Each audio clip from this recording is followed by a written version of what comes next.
কয়েক যুগ ধরে চলতে থাকা মধ্যপ্রাচ্যের সংকটের অন্যতম ঘটনা হলো আরব ইসরায়েল সংকট। ইসরায়েল যেমন চাচ্ছে তাদের স্বপ্ন রাষ্ট্রকে প্রতিষ্ঠা করতে, ঠিক অন্যদিকে ফিলিস্তিনও চাচ্ছে তাদের ন্যায্য রাষ্ট্রকে প্রতিষ্ঠার অধিকার। এসব কিছু মিলিয়ে সমগ্র মধ্যপ্রাচ্য এখন উত্তপ্ত।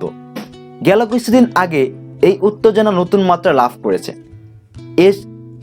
এ সময় একদিকে যেমন শান্তি প্রতিষ্ঠার মাইল ফলক দাবি করে যুক্তরাষ্ট্র জেরুজালেমে তাদের দূতাবাস স্থাপন করেছে, ঠিক তেমনই এক সময় অন্যদিকে গাজায় ফিলিস্তিনদের উপরে চালানো হয়েছে নৃশংস একটা হত্যা, চলছে মৃত্যুর মিছিল।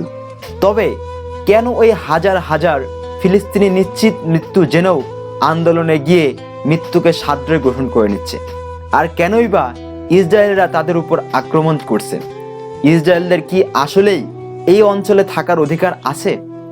আর ফিলিস্তিনদেরকে এই অঞ্চল থেকে কেনই বা উচ্ছেদ করা হচ্ছে?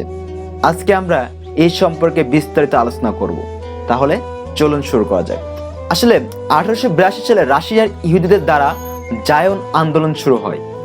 জায়ন হলো জেরুজালেমের একটি পাহাড়, যাকে তারা ঐক্যবদ্ধ হবার নিদর্শন হিসেবে গ্রহণ করে এবং তারা ঐক্যবদ্ধ হওয়া ও আলাদা ইহুদি রাষ্ট্র গড়ে তোলার লক্ষ্যে 1897 সালে জায়নিস্ট সংঘ গড়ে তোলে।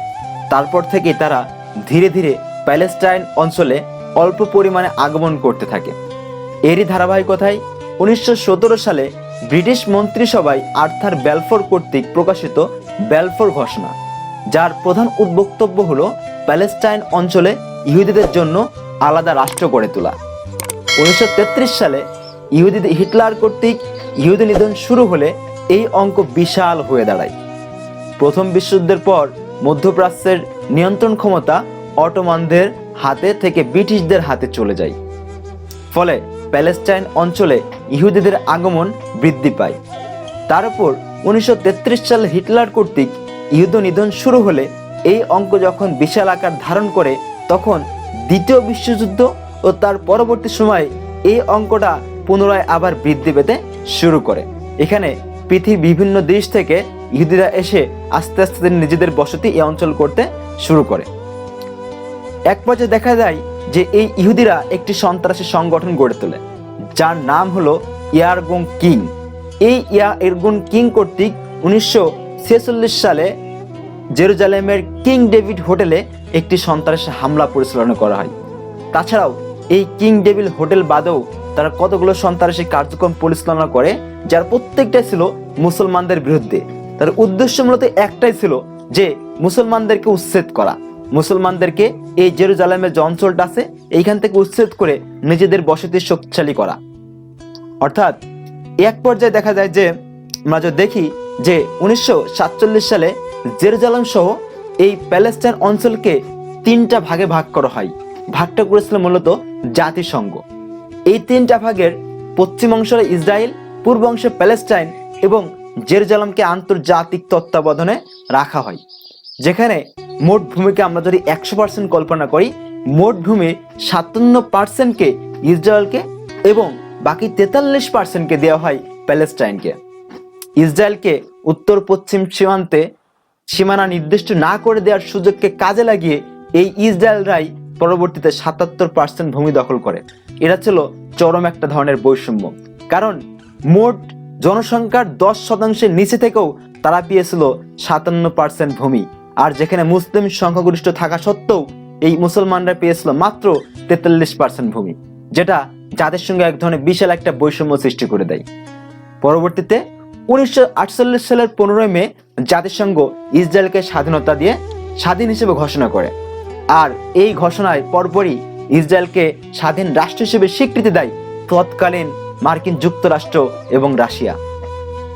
আরব ইসরায়েল বিশেষ করে যখনই ইসরায়েলকে স্বাধীন হিসেবে ঘোষণা করলো, অপরদিকে মুসলিম যে অঞ্চল আছে প্যালেস্টাইন, তাকে কিন্তু স্বাধীন বলে ঘোষণা করা হয়নি, তাদেরকে স্বাধীনতা দেখানো হয়নি, তাদেরকে জঙ্গি গোষ্ঠী হিসেবে পরিচিত করে তোলা হয়েছিল।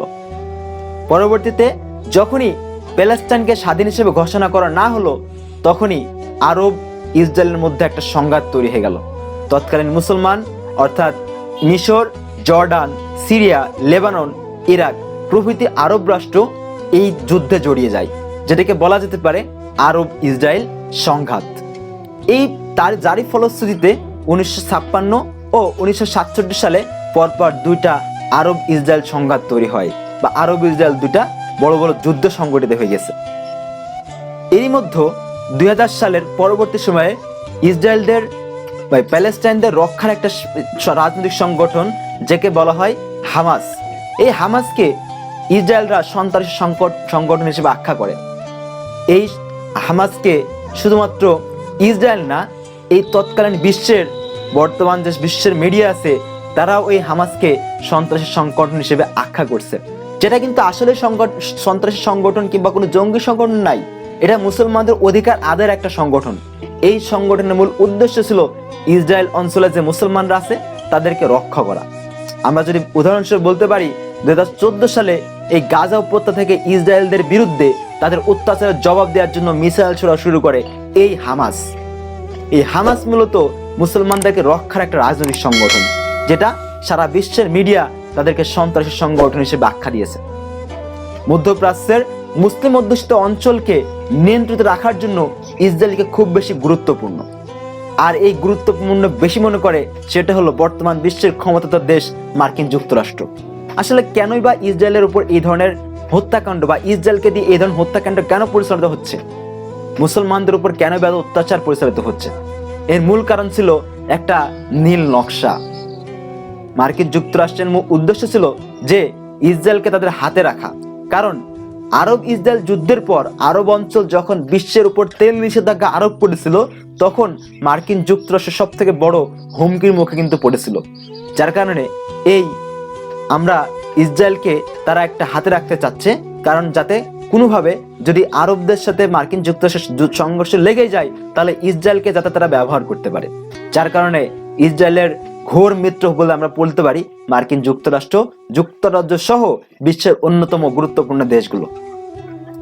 আমরা এই কেন বা রাজনৈতিক সংগঠন বা কেনই বা রাজনৈতিক সংঘর্ষ আর বিশ্বের জাতিসংঘ সহ যারা ভালো ভালো দেশ আছে বা নেতৃত্ব পর্যায়ের দেশ আছে, তারা এই কনফ্লিক্ট বা দ্বন্দ্ব নিরসনে কতটুকু ভূমিকা রাখছে? তারা কি আদৌ কোনো ভূমিকা রাখছে? হ্যাঁ, আমরা যদি দেখি সৌদি আরব, মিশর, কাতার স্পষ্টই মার্কিনীদের আঙুলের ইশারায় চলে। মার্কিন যুক্তরাষ্ট্র যা বলে এই সকল দেশগুলো কিন্তু সেগুলোই শোনার চেষ্টা করে। সুতরাং তারা কখনোই আজকে প্যালেস্টাইনে অধিকাংশ মুসলমানদেরকে, লাখ লাখ মুসলমানদের উপরে হত্যা চালানো হচ্ছে, মৃত্যুর মিছিলদার সেখানে চলছে, হাজার হাজার শিশুরা না খাওয়ার অপেক্ষায় মারা যাচ্ছে। কিন্তু আজকে এই মিশর, সিরিয়া, সৌদি আরব, মিশর, কাতার তারা কিন্তু কিছুই বলছে না। কারণ একটাই, যে তারা মার্কিন যুক্তরাষ্ট্রের আঙুলের ইশারায় তারা পরিচালিত হচ্ছে। অপরদিকে আমরা যদি দেখি, ইরাক, সিরিয়া, লেবানন নিজেদের অবস্থায় নাজুক অভ্যন্তরীণ বিশৃঙ্খলার জন্য, কারণ তারা নিজেদের দেশের মধ্যে একটা বিভিন্ন রকম বিশৃঙ্খলা সৃষ্টি হয়ে গেছে, সেগুলো নিয়ন্ত্রণ করতেই তারা ব্যর্থ। যার কারণে তারা এখানে কোনো প্রতিবাদের কোনো ভাষা তারা ব্যবহার করছে না। কিন্তু আমরা যদি দেখি যে আপনার ইরান ও তুরস্ক যদিও কিছু প্রতিবাদের ভাষা তারা ব্যবহার করেছে, কিন্তু এখন কিন্তু তারা থেমে আছে। এর পিছনে মূল উদ্দেশ্য হলো স্বার্থ, কারণ তারা হয়তো বা নিজেদের কোনো স্বার্থ খুঁজে পাচ্ছে না। সর্বোপরি এখন আমাদের দেখার বিষয় যে এই মার্কিন যুক্তরাষ্ট্রের এবং যুক্তরাজ্য সহ বিশ্বের নেতৃত্ব পর্যায়ে যে দেশগুলো আছে, তারা আর কতটা মুসলমানদের রক্ত চাই? তারা কি সংঘর্ষ থামাতে চায়, নাকি এই অঞ্চলের সংঘর্ষকে বাড়াতে চাই? আমরা একটা জরিপ দেখতে চাই যে এই অঞ্চলে 1822 সালে এই অঞ্চলে ইহুদিদের সংখ্যা ছিল 24,000, যেটা 1922 সালে যেই সংখ্যা দাঁড়ায় 65,000-এ। 1936 সালে তার পরিমাণ দাঁড়ায় 3 লক্ষতে, এবং 1948 সালে এই পরিমাণ পৌঁছে যায় 6 লক্ষে। বর্তমান ইসরায়েলের জনসংখ্যা প্রায় 85 লক্ষ। আমরা অপরদিকে যদি মুসলমানদের দেখি, 1948 সালে যেখানে প্যালেস্টাইনে মুসলমানদের সংখ্যা ছিল 1,10,00,000 মতো, বর্তমান সময়ে এসে দাঁড়িয়েছে মাত্র 45 লক্ষে।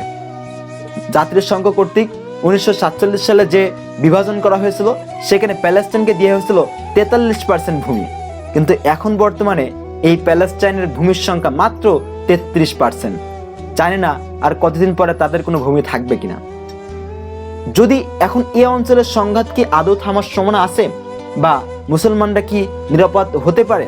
হ্যাঁ, যদি আল ফাতা ও হামাস একই কাতারে দাঁড়িয়ে, তাছাড়া আরব রাষ্ট্রগুলো যদি একই কাতারে দাঁড়িয়ে ইহুদিদের বিরুদ্ধে যে ইসরায়েল সংগঠন আছে, ইয়ারগুন গুনসব যে সকল সন্ত্রাসী সংগঠনগুলো আছে, বা ইসরায়েলদের বিরুদ্ধে দাঁড়িয়ে মুসলমানদের পক্ষে যদি কথা বলে, একই কাঁধে কাঁধ মিলে তারা যদি মুসলমানদের পক্ষে কাজ করতে পারে, তাহলে সম্ভব এই অঞ্চলে শান্তি ফিরিয়ে আনা।